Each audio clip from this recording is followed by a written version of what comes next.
Hello, everyone, and welcome to the HP Podcast, episode number 370. I'm Ben, and with me here today is the beautiful, I would dare even say dazzling, David. Hello, Hello. Dave. How are you? Have you ever been described as dazzling? Dazzling, no, that's the first time. Hmm. Dazzling Dave.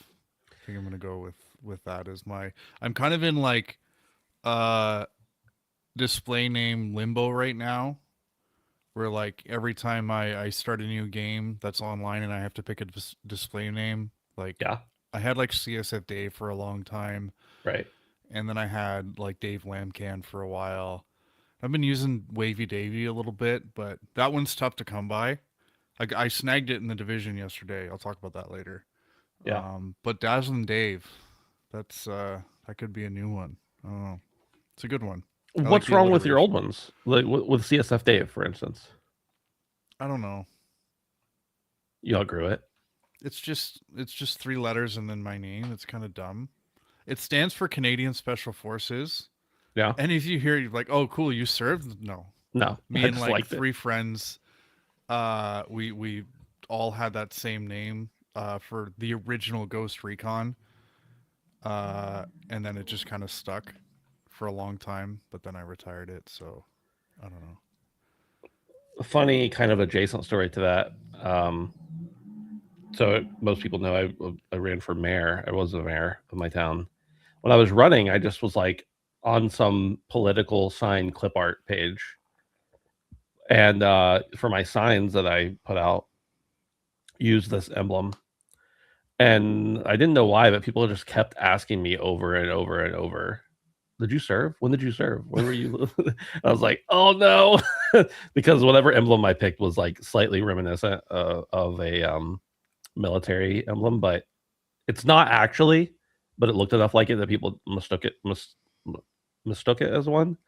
So I wasn't that wasn't intentional on my part. It was honestly just I'm not a good graphic designer and stole some art from somewhere. It was actually stolen valor by the very definition, but it was accidental stolen valor. It it is pretty cool. I've been in the States a few times where I've seen people who've served walking around, or I guess are actively serving, walking Hmm. around in like their fatigues or whatever they're wearing to identify themselves as a veteran or a member of the armed forces. And it's pretty cool to see people like just walking up to them and thanking them. Yeah, Like that doesn't really happen here, but it is something that I can kind of appreciate. yeah, So it's definitely want to be careful anytime you yeah. almost mistakenly identify yourself as someone who served in the army. But What exactly is it that they would thank Canadian military for? exactly. What have you done lately? Um, I don't know. We make a big deal out of it for like Remembrance Day in Yeah, November. yeah. And that's when, you get the guys who come out who I mean, there aren't many left who served in World War II, but Right. there are some, and that's when they really kind of get the praise. But I don't know. You don't really see people walking around in fatigues Yeah, at the supermarket like you would in like I've seen in like upstate New York or whatever. But I think people would just kind of be confused yeah, and maybe a little worried, you know? yeah.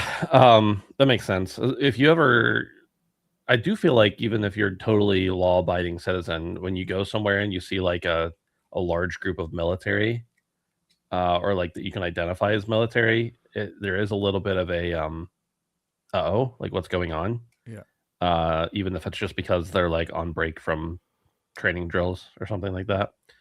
They're ROTC, they're like high schoolers, and you're still like, oh, what's going on? But yeah, there is a um, pretty good culture about thanking people for their service. Whatever you think about military or war or whatever, like the people who are serving are doing it for good reasons, hopefully. So, Yeah. Yeah. yeah, It gets a uh, bit weird with like flyovers, and yeah, I didn't really think much of it. But like I'm a sports fan, so hmm, I'll be watching a football game with my wife will be sitting there, and there's like a bomber that does a flyover before the game, and everybody freaks out, and it's such a raw moment. My wife's sitting there, and she's like, "This is so terrifying. weird," And it's like from her not her, but more her like her older siblings who like actually grew up Yeah, in a country that was had that stuff happening, right. but for you'd hear it and your reaction was much different. So I think it's just for some people they see that and they're kind of like, well, this is not something to celebrate. Yeah, But yeah, it's all about perspective, you know? right. It's yeah, interesting way to look Yeah, I at feel like things. if you're on your home turf and your own planes fly over, it's a feeling of comfort, maybe. Yeah. Um, but if you're somewhere where planes have flown over and it's not been comforting, then I can understand. Yeah. Yeah, yeah. Speaking of not comforting, Dave, I shared this with you earlier, but I just have to tell the audience. And by the way, chat, hello, welcome on in. I see a few of you here. Grief, nice of you to take a break from love and sex. Appreciate that. I saw it earlier in the Discord, and I was like, I gotta mention it on the show. Um, I broke my monitor today. So that's the short story. The long story is I got a new monitor and I was moving my older monitors. I have 4 monitors now, by the way. I was moving my old monitors to a rig above my monitor and just totally smashed one of them. So now I have to buy a new monitor. And I was very upset at first for like 30 seconds. And then I was like, calm down. There's nothing you could do about it now. That monitor was dying anyway. Part of the reason you got the new monitor. It was probably going to go soon. You can get a cheap monitor. So like, it really sucks that happened, but at the same time, I'm kind of like, well, can get something just as good or better now. I don't know that I need. I don't know. Dave, you are also a multi-monitor fan? I know you have now mounted a TV above your desk. You have multiple monitors. Do you So sympathize with me? Or are you I like my do. son who says, "Why do you need 4 monitors?" No, no, no, no. I get it. And I'm not in a position yet where I'm like I need more, but like for the longest time I had one monitor and then I had my laptop up on like a stand. And the laptop Mhm. was really just there for like Twitch and I was Yeah, just working off one monitor. But just back in the fall, I finally upgraded, so I've got now 2 monitors and then I've got TV above me which is almost always on Twitch or some hockey game or football game or something. And it's life changing. I can't imagine going back to one monitor. yeah, um just from like a productivity standpoint and multitasking, but yeah, I think about what I'm doing to my eyes yeah. with all these lights and like stimuli around me, and I'm pretty sure my sleep has gotten worse since Oh I yeah, switched to this. Probably because my brain is just like fucking flickering constantly. But you sent me a picture of your setup, and the amount of screens is impressive, but that widescreen is pretty cool. yeah. It's that's the one thing I think I'm actually jealous of. But It's really nice because I'm used to using 3 monitors side by side, but this one monitor fulfills that. It's a 49-inch ultra widescreen, which is really cool. It's also OLED, which I didn't have an OLED before, at least on a monitor, and so like I very much appreciate it. But I really think that having the other monitors is cool. But I'm also like, there's part of me that's like, what are you going to put up there? Like, how many windows do you need?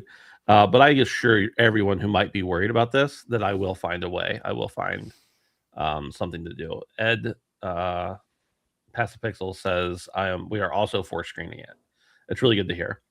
I made this joke on Twitter the other day, but my son came into my office and was like, "What are you doing?" I was like, "I'm getting my desk ready for the 4th monitor." He's like, "A 4th monitor? Why do you need a 4th monitor?" And at that moment, I decided that I might need to do a paternity test because that sounds like something my wife would say, but not like something I would say. So here we are did you get the warranty? on the new one. Yeah, No, and here's what we've talked about warranties before, haven't we? I don't think so. I've talked about warranties on a podcast. It was probably an LSM podcast that I did a long, long time ago. I'm not a believer in warranties because every time I have ever bought a warranty and tried to use it, they've given me some reason why I can't. Like something about whatever I did or whatever was wrong with it or whatever wasn't covered. Um, so I bought it on Amazon.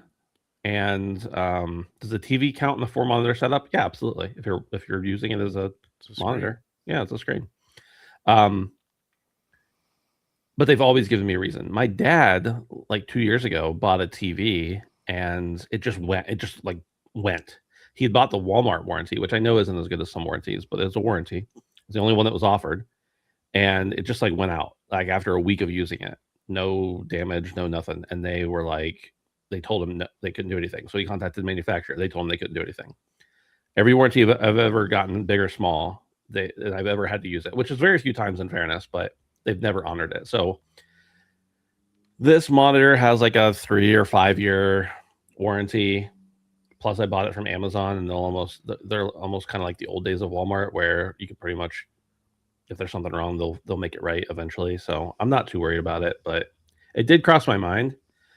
The only thing I still pay for is Apple Care on my Mac because it's like $80 a year or something, and that computer was expensive, and Apple's really good about warranties. So They try to scare you into buying it, and I worked at Staples Business Depot for 4 years, and that was my first experience with really kind of selling warranties.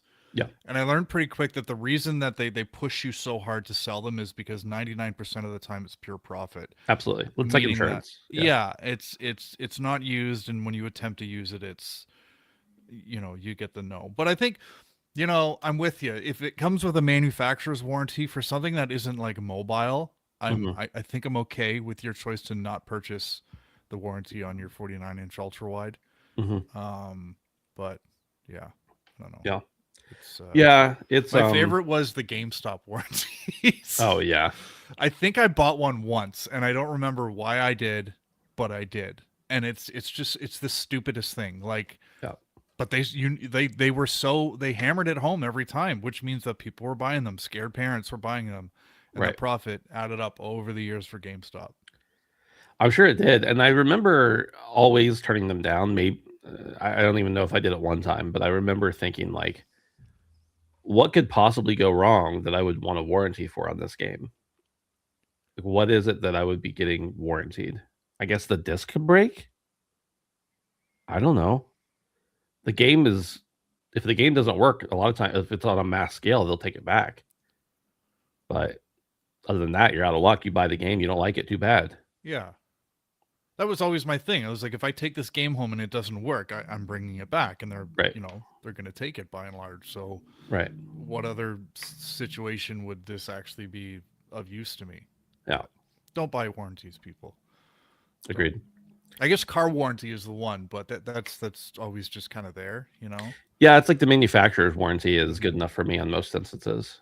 And then The I more mean, the more it moves, the more you need a warranty. yeah, a car too. You have to have insurance. So like most things, there's a chance something goes wrong with the internals of a car, right? If you get a warranty to cover a new car, it's unlikely that you'll even need it. But that's what insurance is for. For other stuff, I've known of people who got home warranties, and I think those sometimes can pan out because you can get it pretty cheap, and then like if your water heater goes, you can get a cheaper replacement. That may be worth it, but I've never done that, and also never been bitten by not doing it. So I just haven't had an instance where I'm like, man, a warranty would have been really good here, because all the times I have bought warranties, they've always failed on me.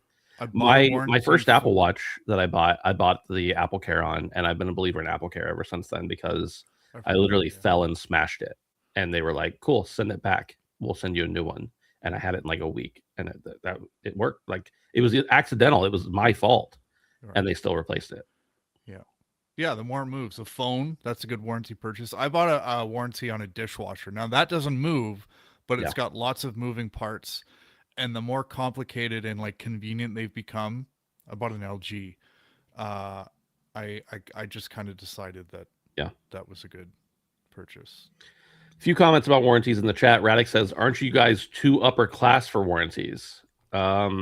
No, Do rich people not buy warranties? I don't think it's a matter of being upper class. Upper class. I think I'm too practical to spend money on it. So that would make me lower class, I would imagine. I'm too cheap to buy a warranty, but I also know it won't work. Real wealthy people are very cheap. That's true. Yeah. Pastor Pixel says, "I realize I technically have 5 monitors because of the 2 TVs." And then he says, "The only reason people buy those warranties is because workers would sneak it onto the receipts." I had a coworker when I worked at Sam Goody way back in the day when I was in high school that we had like a membership program. And in fairness, I know like the company's out of business now. I'm not doing anybody any favors by saying this. That membership program was actually worth it if you shopped at Sam Goody more than like once or twice a year. Like it totally made up for it. But anyway, people would say no to it. And it was like $15 and he would sneak it on to large purchases. And I was always like, dude, you can't do that. But he would always get like top marks in selling the memberships. So When I worked at Staples all those years, I primarily worked in the office furniture department, and the vast majority of our sales were chairs. And yeah, our big thing was on moving warranties was if you buy the warranty, we'll build the chair for you.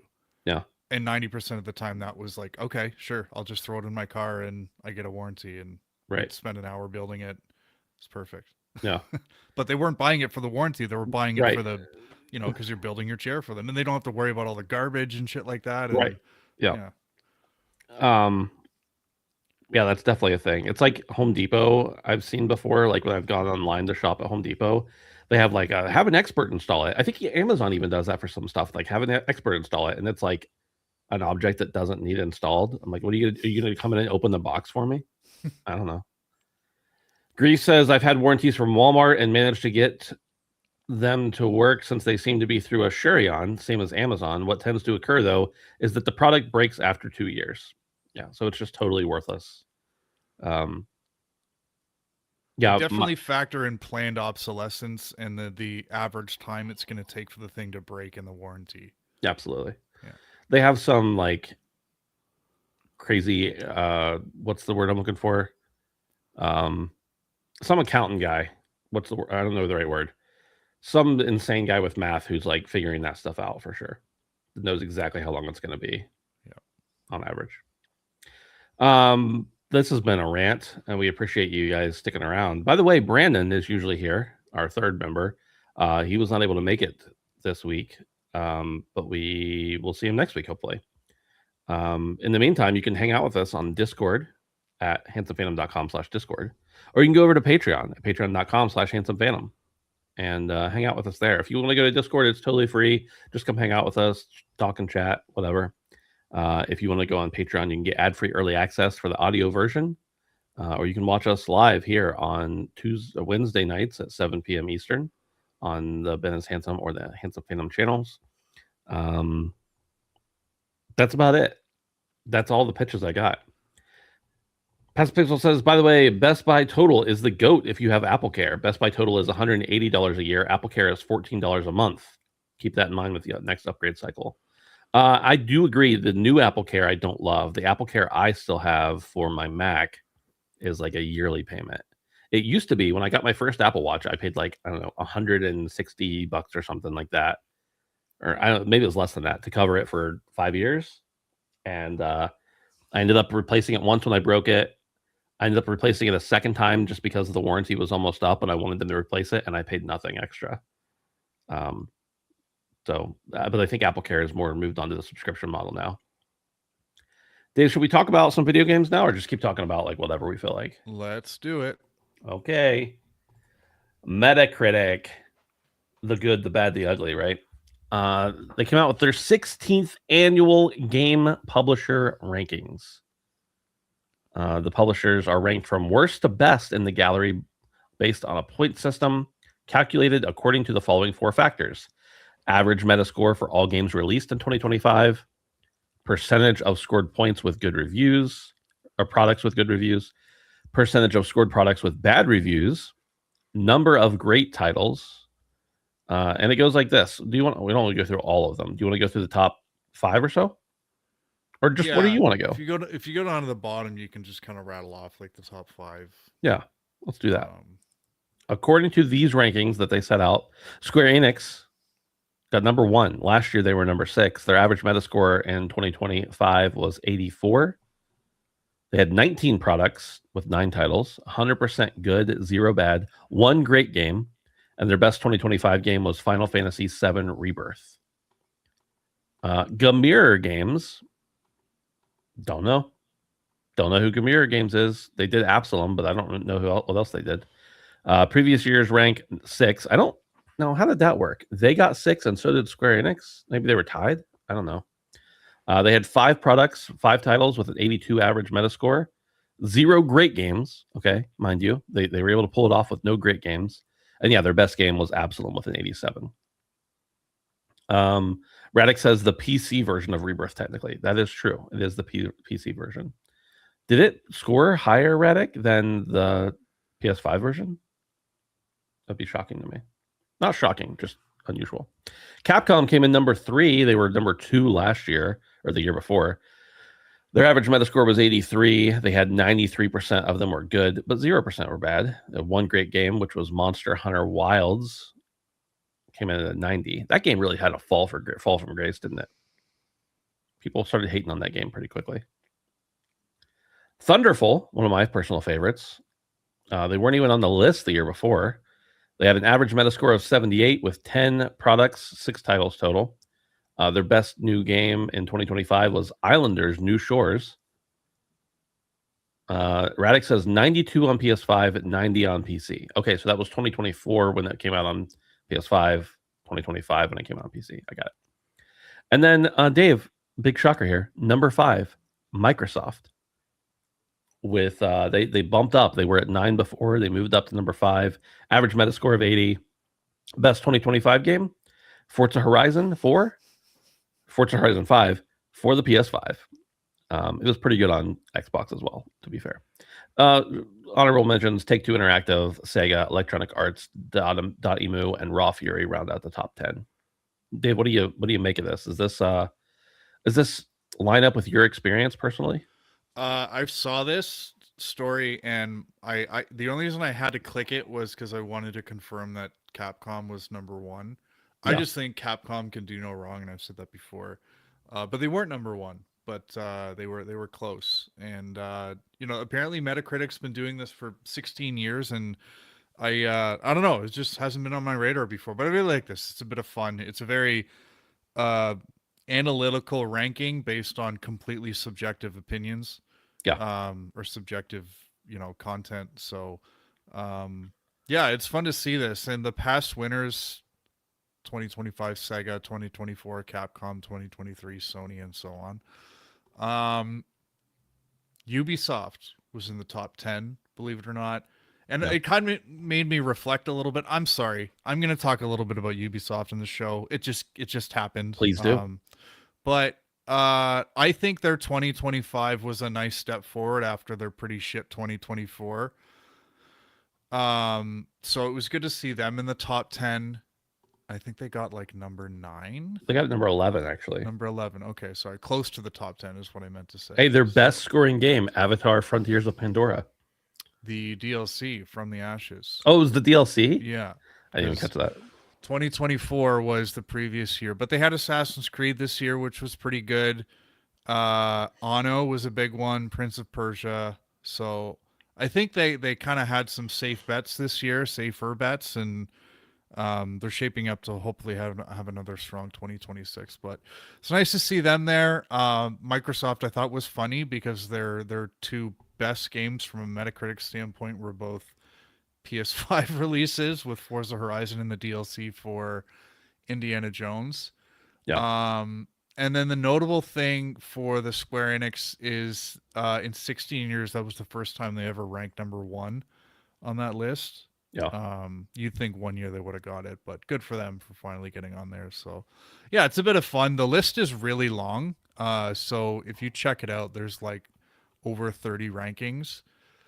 Sony number 21, Annapurna's on there. Bandai Namco is number 24. So yeah, that's interesting to me, especially with Night Rain. It didn't wait to score high enough up apparently because of all the other stuff they published.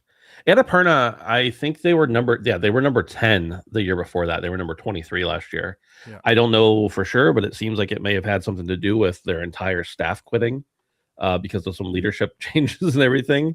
I would say that's probably a high likelihood. Interesting to see Sony down as far as they are on the list, Atari with them, and then Bandai Namco, like you said, down there pretty low. The interesting one to me is Nacon / Daedalic, who did they just declare insolvency or something? They were at the very bottom of the list at number 20. No, They were right above Arc System Works at number 26. Um, they had previously been much lower than that. So interesting. And don't nod. Don't forget about them, Ben. Where are they at? Number They should be 16. lower. They had 69%. It doesn't matter what you said. I was going to say they should be lower. And their best game was Lost Records Bloom and Rage Tape 1 for PC with 84 average. Don't even know what that is. So Phil does. I once again, I just have to state, I don't not's fine. I just like ripping on, what's that game called? So if Phil hadn't been such a stan for that series, do you think you would have the same level of hatred for it? Phil became a stan after I hated it so much. Okay. Yeah. I'm not saying it was because of it, but it did occur in that order. Yeah. Let's move on to the next story. Price changes for PS5, PS5 Pro, and PlayStation Portal Remote Player are coming April 2nd. That's tomorrow. If you got any time tonight, go out and get one if you want one. The PS5 is going to bump up to $649.99. Digital edition will be $50 cheaper, with the Pro going all the way up to 900 USD. Absolutely insane. I don't have the prices here for the Portals, though. Yeah, I do. $250. Okay, so it's going up about $50 too. Dave, this isn't the first time we've seen not only anybody raise their prices on consoles after they've been out a few years, but PlayStation raised their prices on consoles after it's been out 5 years now. What do you make of it? PlayStation is now the last of the major hardware makers to raise their prices, I believe. Well, technically, I mean, Switch 2 was more than Switch 1, but it hasn't raised its price. Yeah. But didn't they didn't do a price bump on Switch 1? They did stop production. Or slow. They did not. No. It's always stayed at 300 since it on the original Switch since it came out. Right. It's so I guess what I'm trying to get at is I guess we all saw this coming. But what really hit me and made this hurt was I don't know if you saw this, but somebody posted on Reddit a comparison of all the PlayStation consoles, their launch prices versus their price after 6 years. So, as you might expect, this is the first time in Sony's hardware gaming history that they've actually raised the price. Yeah. After this point in time, so PlayStation launched at $299, price after 6 years $99. PS2 launched at $299, price after 6 years $129. PS3, the one that had the most room to move, launched at $600, $269 6 years after launch. PS4, much more reasonable, $399. It was $200 6 years after launch. PS5 launched at $500 USD, and it's gone up to $650 6 years after launch. I said it last week. I'll say it again. It's real fucky times we live in economically. Yeah. Now, point of privilege. I own a PS5. I am not in the market for a PS5 Pro. I don't think I'm seriously in the market for a PS Pro Portal. So this doesn't really affect me, but it really kind of feels like the final nail in the next gen is going to be really, really expensive coffin. Yeah. And the thing that I wonder is, the longer you have a piece of gaming hardware on sale, the higher your margins get and the more money you're making on each unit sold. So for Sony to do this and for Microsoft to do this, it makes you wonder, like, how razor thin were those margins up to this point for them to have to do this? Because this is going to hurt your sales so badly.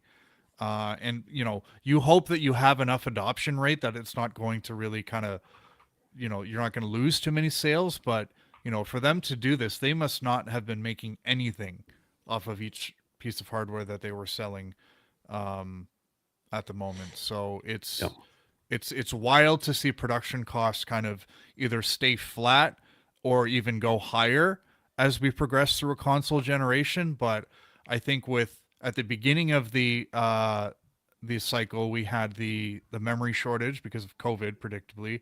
Or sorry, not memory, it was processors. and then now we're dealing with the memory stuff because of AI.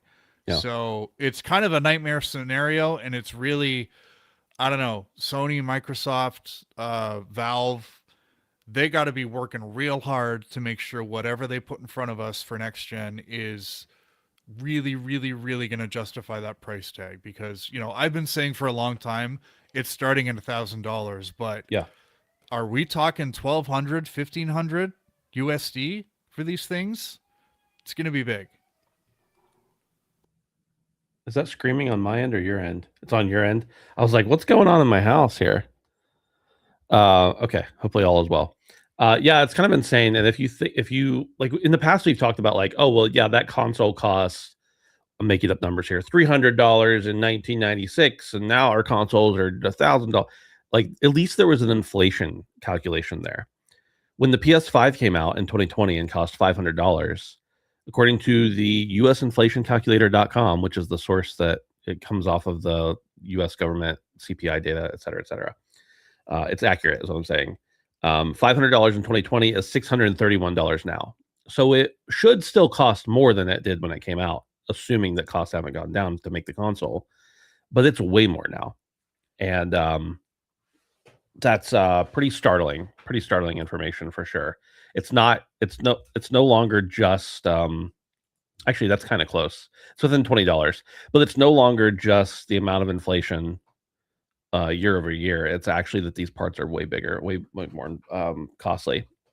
I don't know if I shared this or not. I know the information got shared very widely around right after GDC, but I had an opportunity to meet with some folks from Steam and got to go hands on with some different hardware, that like the Steam machine and the Steam frame and all that kind of stuff. It was really cool. But we just got talking about pricing and components, and I just asked them how it's been sourcing RAM and all that kind of stuff, and they were like, "We've had so many contracts," and they were saying like this openly in a public room. So I don't think this is anything I shouldn't share, but they were basically saying, we had multiple contracts secured, and they've all been canceled or astronomically raised in price or whatever. And like at this point, they're willing to go way higher. They'll have to pass it on, but they can't even find it in a lot of instances. They haven't secured enough to have as many available as they wanted to at launch. And they were making jokes all week about like, if you know anybody with some RAM, let us know. And it didn't feel like that much of a joke. Like it felt like a legitimate cry for help to some extent. I still have faith they'll pull it off. But one of the things they said to me was, we said we wanted to make it about the same price as an entry-level computer. And that's true. And it still is. But the problem is that an entry-level computer has gone up astronomically. And this will have to as well. So I don't have as much hope that the Steam machine is going to be, $500 anymore like I did when they announced it. I still think I want one. But it's just interesting how it's affecting the whole market and the whole world in reality, just based on a few different markets that are opening up.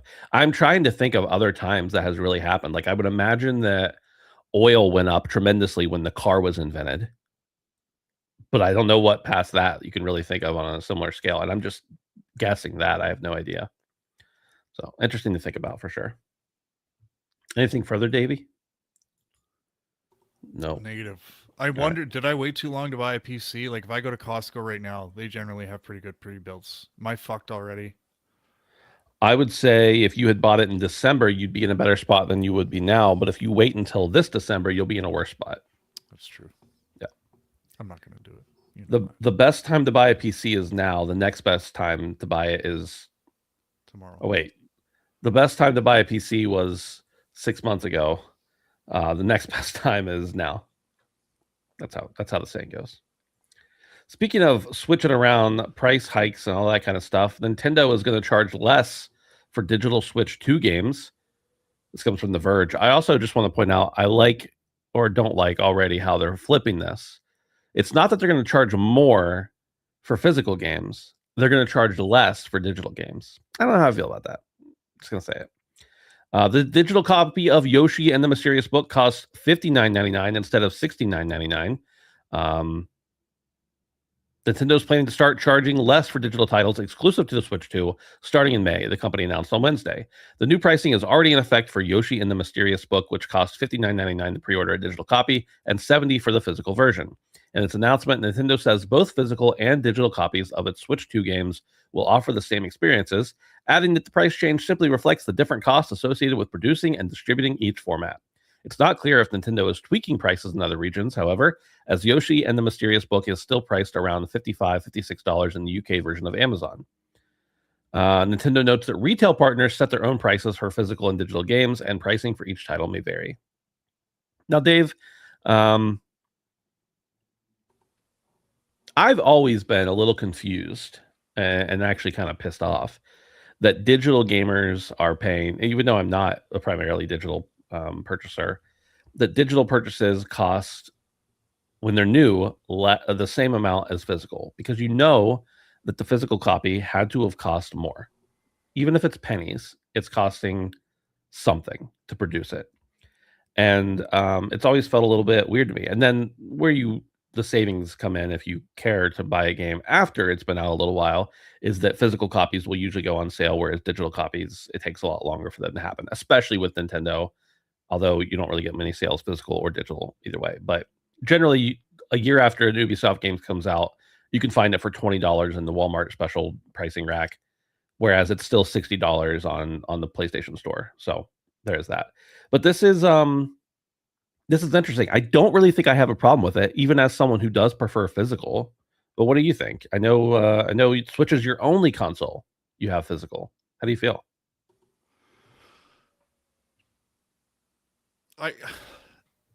It makes sense. Like logically, a game that doesn't require the physical components should cost more, and if you choose to want those physical components over just the digital file, then it seems to be a reasonable expectation for you to pay that extra cost.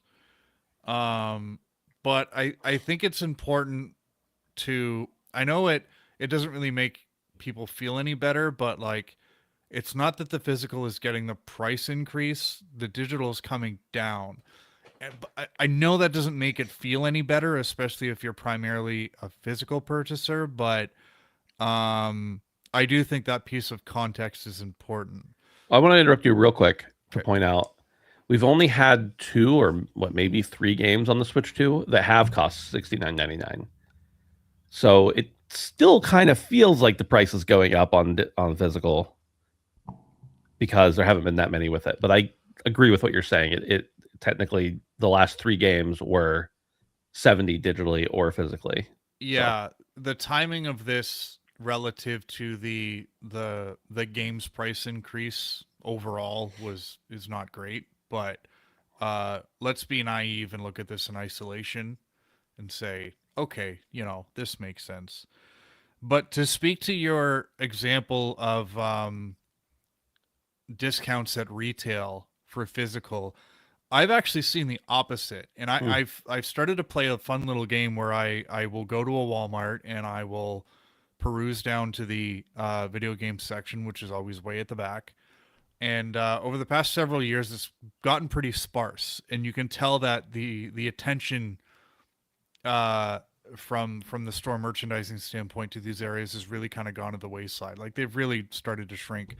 But I'll see like Assassin's Creed Odyssey on the shelf for full price, and like Resident Evil 2 remake $50, and I'm like these are 20. Like I'm on the PS storefronts enough to know that like that's a $20 game that's on sale every week for $15 or something like that. So I've the retailers that are just video gaming, GameStop, obviously they're much better, but I think the kind of more mainstream retailers have really kind of taken the focus away from that, and the pricing just isn't competitive anymore.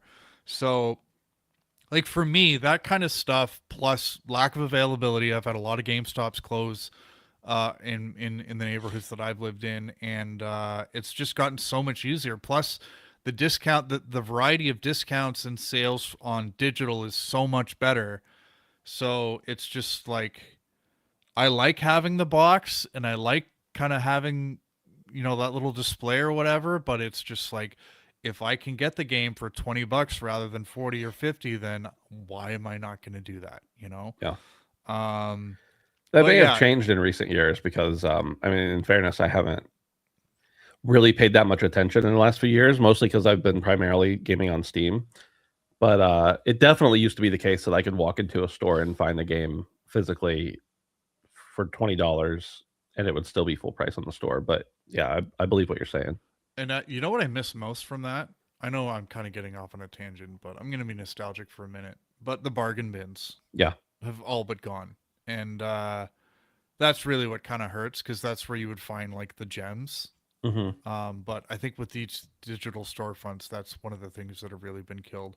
But what I am noticing is a lot more retro and mom and pop stores pop up, and Okay. that's where you find the bangers. Yeah. So I do really enjoy going into those places and picking up 3-4 games for $40 Yeah. that I know I'm gonna play, and I'm gonna keep them. So um, yeah, sign of the times, but I don't know. I'm trying to think about this objectively, and it does make sense. So Yeah. hopefully, other retailers start to follow suit.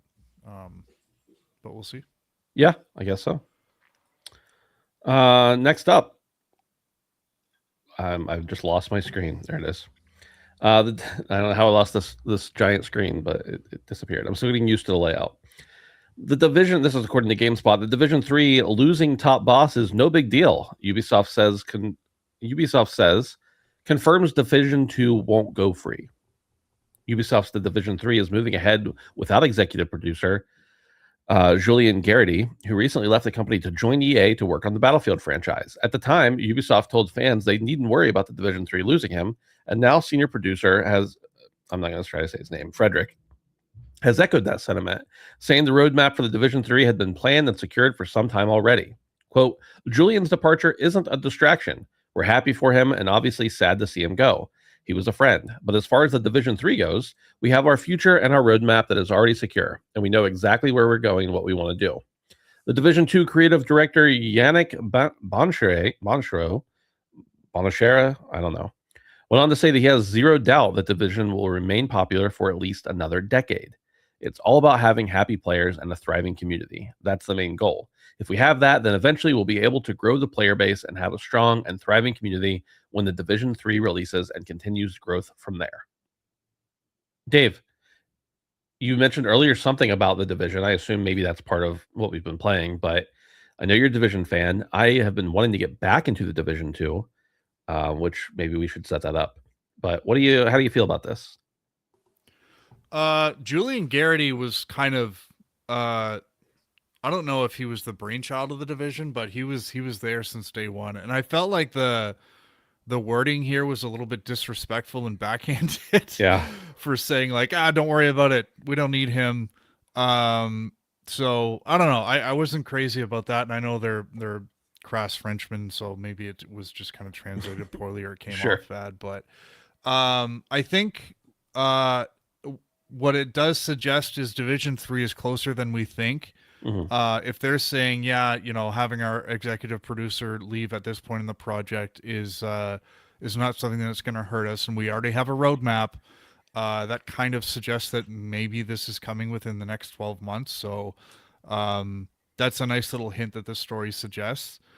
Um, and when I think about like their statement about this is not that big of a deal for the project, like he was an executive producer, I think their role is much more critical in like the early and middle Yeah. parts of the project. But as you get closer to launch and that end product really starts to solidify, I think having that leading role is less impactful. So I don't think they're blowing smoke. I think this is legit.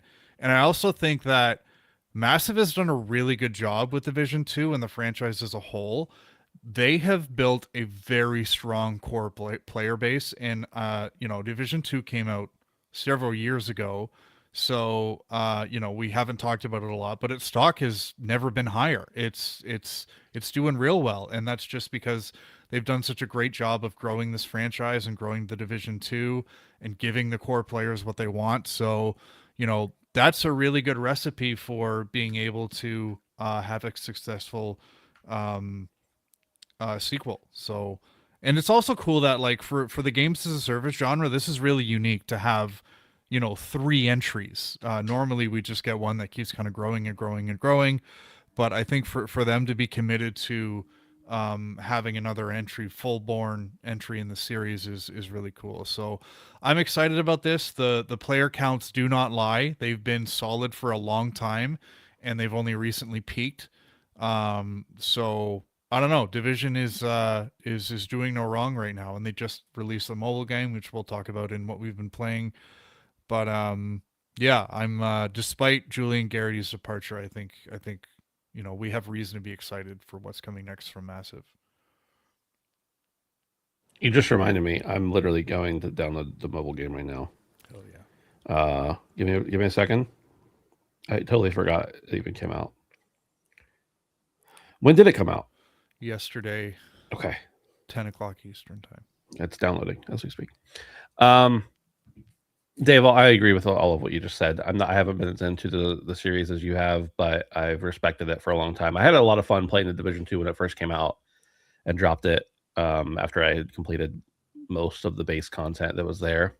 But I've had an urge to go back. I do find it funny they said they won't ever make it free to play, and then like most of the time it's $2 on Steam right now. In fairness, when it comes to player bases and reviews and all that kind of stuff, there is a large gap between free to play and $2. So it is a meaningful thing to the people who are very into the game. But it's still funny to think about. Like, we're not going free to play, but we also just are giving the game away, basically. Um, cool. Anything else there, Dave? Nothing. IGN reports that Stellar Blade developer Shift Up has bought Resident Evil creator Shinji Mikami's new studio for the first time in a while. I'll be fully involved on site to work on a fairly large game. Mikami, the legendary Japanese designer, also known for his work on Devil May Cry, Dino Crisis, and The Evil Within, founded Unbound after leaving Tango Gameworks prior to Microsoft's closure of the studio.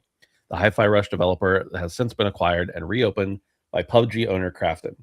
This new enterprise was born in 2022 and remained fully independent until now, having not released or revealed a project in that time.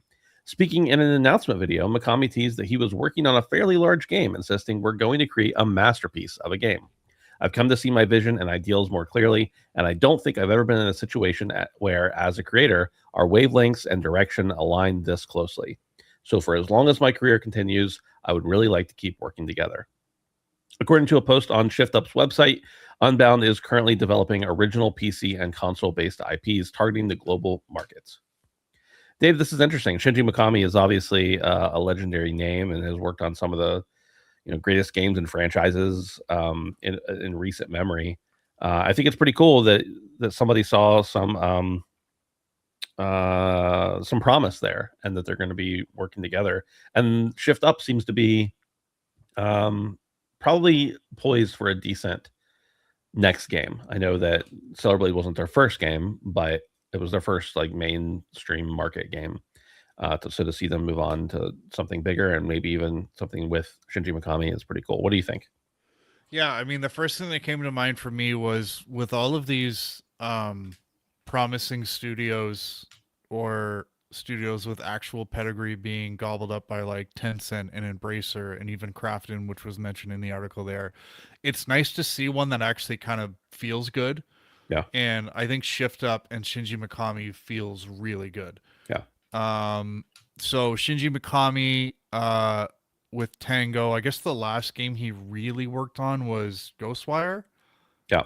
And I know he had some role in the legendary Hi-Fi Rush, but I think much more, you know, he was kind of in a support role. So to see him get back to work with something that is really going to be him and with support from a publisher who's going to let him be him, I think is something to be excited about.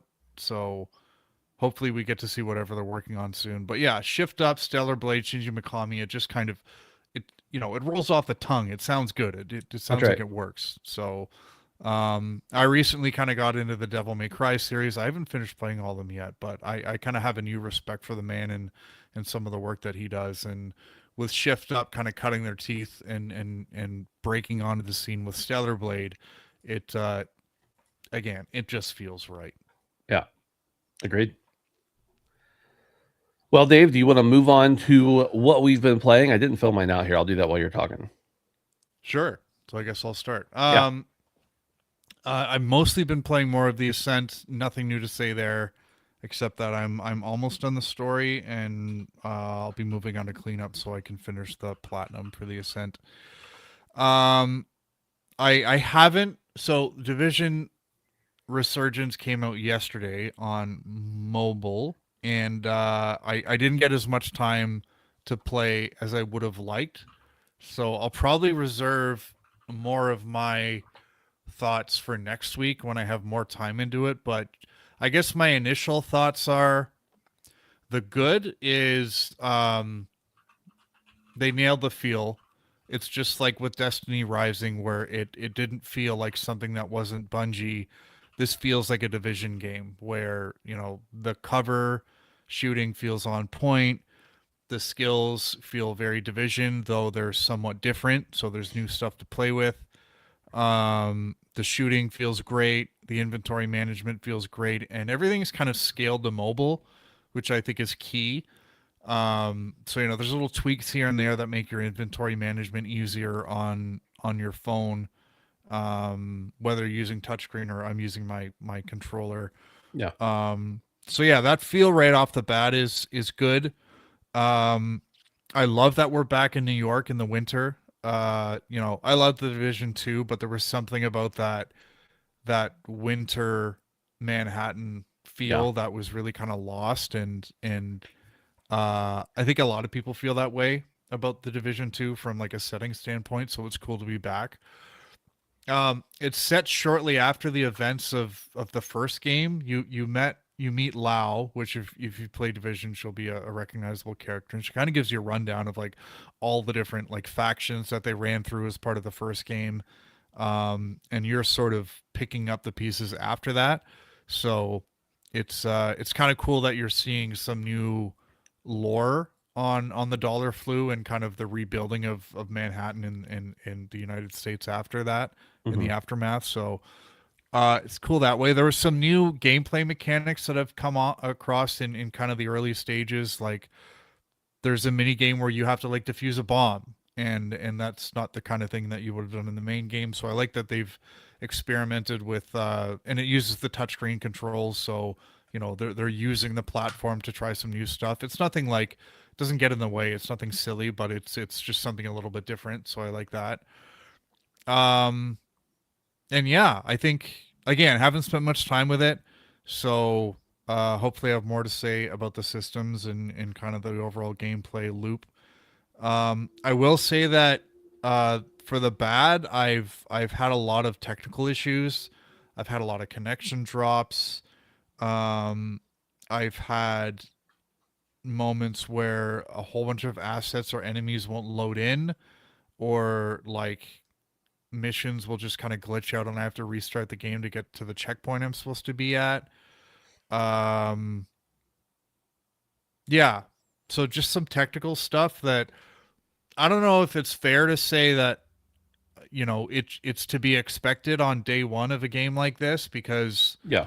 this game has been in development for a pretty long time and it's Ubisoft, so I can't not admit that I'm a little disappointed with the experience to this point, but it's not enough for me to be like I'm not going to pick up this game for a month. Like I want to keep playing despite kind of some of the technical issues I've had.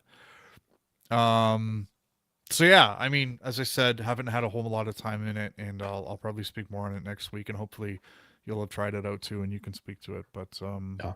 yeah, that's Division Resurgence so far. Nice. Yeah, I need a game to play on the toilet, Um, that's what mobile gaming's for, in my opinion.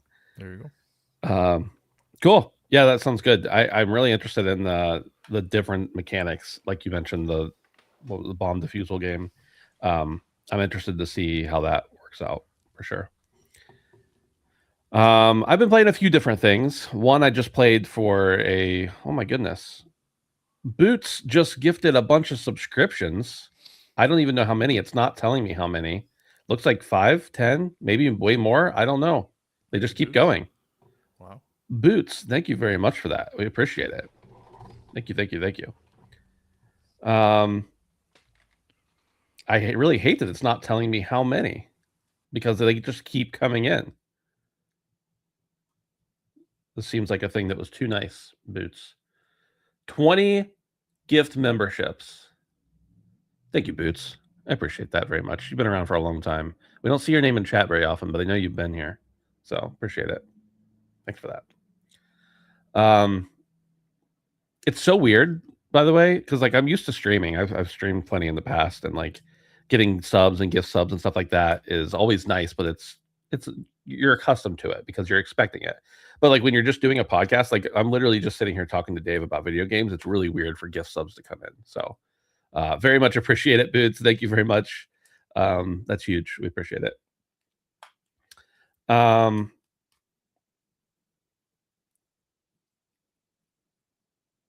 Good guy Boots with the $100. There was more. Was there another $100, or that is the 100? I'm just gonna say, Boots, whatever you just gifted, we appreciate it. I'll look at it after stream and see fully what it is. I don't even have all the alerts set up properly on this streaming software for the podcast because we're so, like it's not normal. So we appreciate it. Thank you very much, Boots. Thank you, Boots. Boots. Do you did you ever listen to the Easy Allies podcast back in the day? No. Well, Boots was a one of the I believe this is the same Boots. It has to be one of the people who during their sponsor segment they would always be reading the names. It'd be like Dave Lambden, Ben Smith, Boots, and just like I don't know.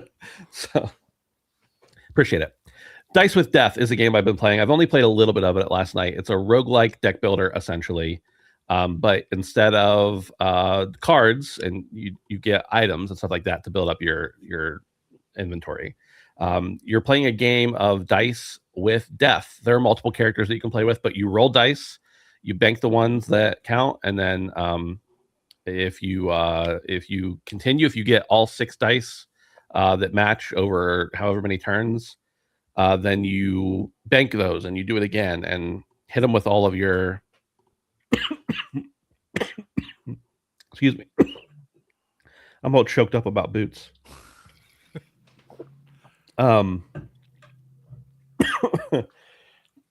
If you bank them and then they count towards another roll, you can start rolling a new 6 dice and go from there. If you fail, it's kind of like a Farkle or I forget what the actual term for it is, but then you lose and you don't get to do any damage. Over time, different things build up. You can get like poison damage and fire damage, stuff like that. Again, I'm only very early on. I've only really even played with a couple runs with 2 different characters, and they've both been really good. But that's essentially the loop: is that you're getting more and more items and trinkets. You're getting different kinds of dice that do different damages. Certain dies, if you roll them and you get a 6.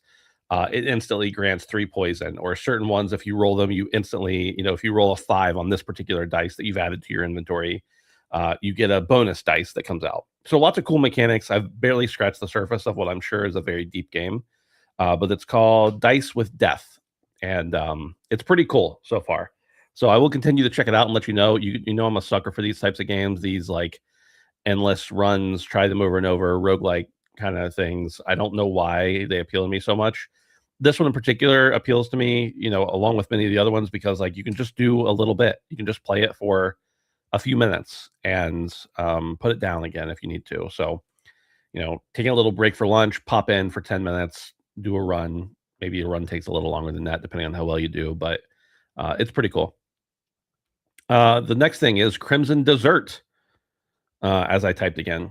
I still don't have a whole lot more to say about this because I think last week I mentioned that the only thing I've really been doing is bounties. I've just been going around getting bounties and then hunting them down.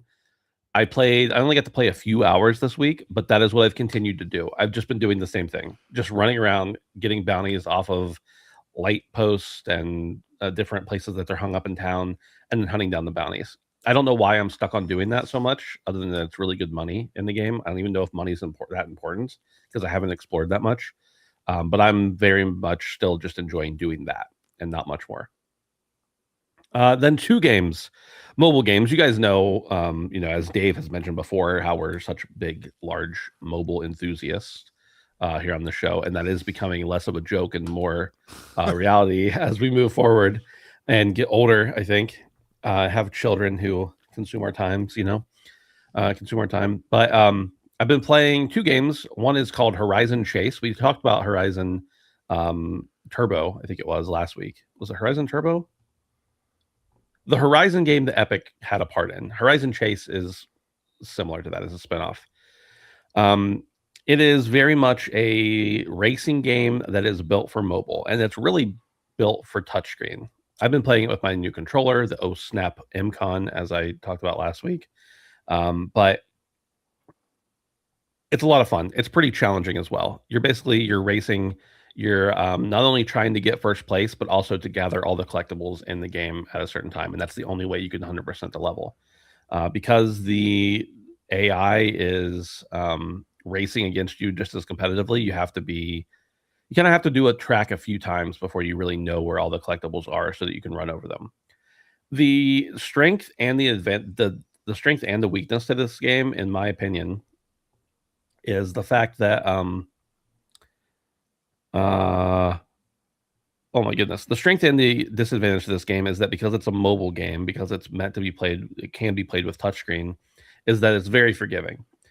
You don't have to be super accurate whenever you are going around corners and stuff like that. It'll kind of put you back into the lane where you need to be. But I feel like the game is more about knowing, when you can accelerate past someone, when you can use your turbo, your NOS to sail by them, where the collectibles are in the levels, how fast to take the turns, all that kind of stuff. So there's more strategy in there than there is actual like driving mechanics, but it works really well for a mobile game, in my opinion. That being said, I've not played almost any racing game on mobile ever, so take that with a grain of salt.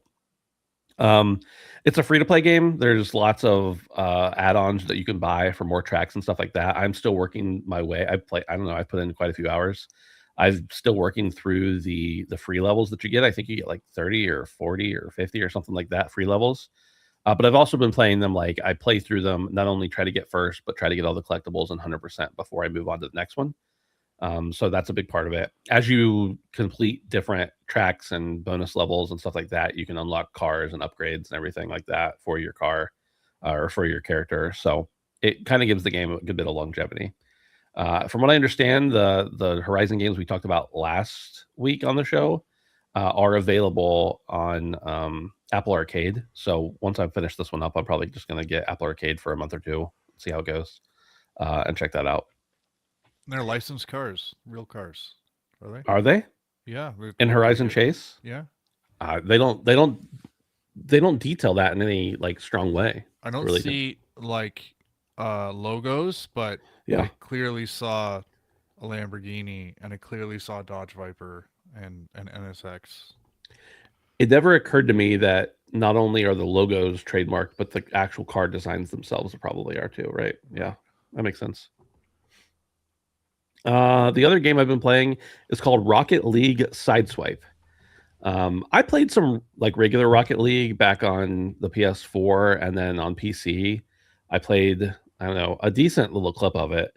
The reason I quit playing is because I was god awful at it, and I just never could compete with even non-competitive easy mode. Could never compete with anybody else playing the game. So I'm like, hey, here's a Rocket League on the phone. This will be easy, and I was wrong. Um, Rocket League on the phone. It's basically a horizontal screen where you're just going left and right and up and down. You can kind of boost up into the air just like you can in regular Rocket League, and your whole goal is to try to get the ball in the other net. I mean, it's Rocket League, right?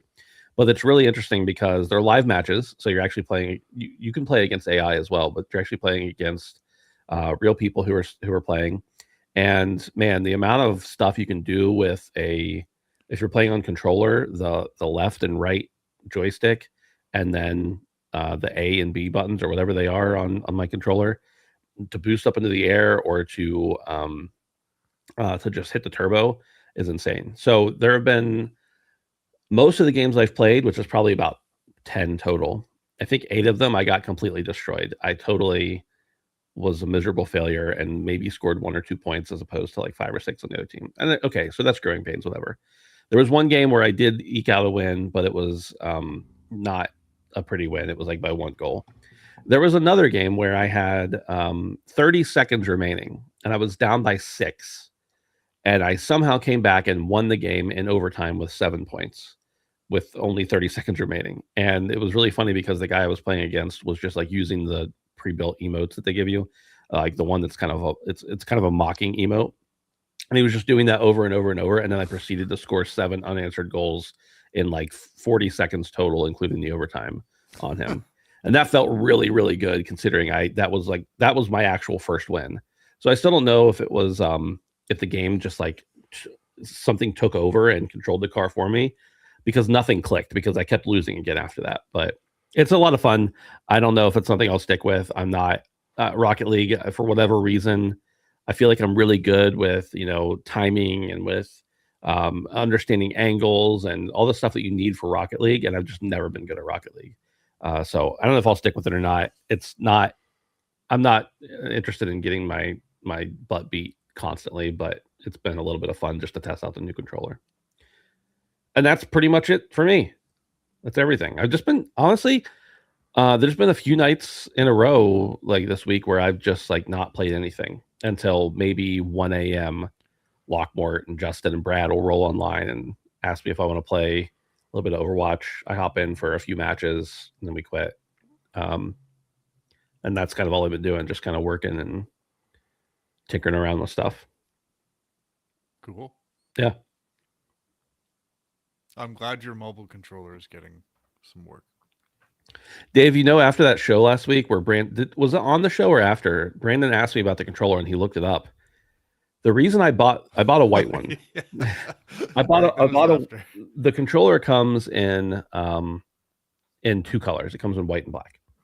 I wanted the black one, but it was $150, whereas the white one was $100. It was on sale. So I bought the white one, and then Brandon tells me last week after the show the black one's on sale for $100 as well. So I messaged the company, and I thought this is a long shot, but whatever. I said, could I trade it? I'll even pay for the shipping if you'll let me trade it for the black one. I figured it'd be $5 or something. And I don't know what system they were using, but either the person who I was writing to did not understand English, or it was the worst AI customer service of all time, because they came back to me like talking about how I have to be patient because the delivery times are, this and that, and it's been under that. And I'm like, no, I already have it. Now, here's what I'm asking. Could you read my? And then they responded back and said, oh, sure, we can take a return. They didn't address the exchange part of it. We can take a return. You'll just have to pay for return shipping, and we'll reimburse you your money and all that kind of stuff. And I'm like, that's not what I'm asking either. Like, I don't want to do that either. So I just gave up. I have a white controller. That's okay. It. Yeah, it's fine. It hasn't gotten dirty yet. So, Dave, I think that's all we have to talk about. That's about it. Thank you all. Thank you, Boots. Yeah, thank you, Boots. Appreciate it very much. And everybody else for being here, for hanging out. We appreciate that as well. Don't forget, you can hang out with us on Patreon, patreon.com/handsomephantom. Sign up for as little as $1 a month, ad-free early access to the show, or just to support the boys. And then on Discord, you can hang out with us as well over at handsomephantom.com/Discord. Appreciate you all. We'll see you next week. Hopefully we'll all 3 be here. And otherwise, keep it moist. Happy gaming. That's something Dave always says to me. Keep it moist. Yeah. All right. Goodbye, everybody.